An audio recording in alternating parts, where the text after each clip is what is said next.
একজন আমাকে ফোন করে হেভি একটা গালি টালি দিয়ে বললো যে আমি আপনার দোষ ধরিয়ে দিলাম, কারণ আয়না হচ্ছে মুমিন ভাইয়ের আয়না, এই জন্য আয়নার মতো আমি আপনার দোষটা ধরিয়ে দিলাম বলছে।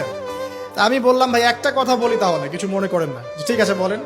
আমার ওস্তাদ আমাকে শিখিয়েছিলেন ছোটবেলায়, একজন মুমিন আর একজন মুমিনের আয়না ঠিক আছে, কিন্তু আয়না কখনো কথা বলে না, আয়না চুপচাপ নিজের চেহারা দেখিয়ে দেয়।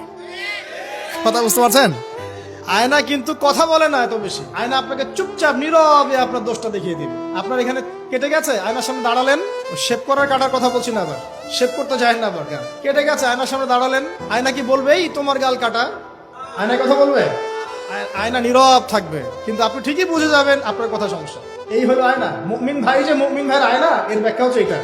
এই যে অল্প বিদ্যা থাকলে এরকমই হয় মানুষের। তো দুটো কথা বলি, আল্লামা রুমি বলেছেন যে তুমি শব্দ দিয়ে যুদ্ধ করো। কি দিয়ে? শব্দ দিয়ে। বজ্রপাত দিয়ে যুদ্ধ করো না। বজ্রপাত মানে চিৎকার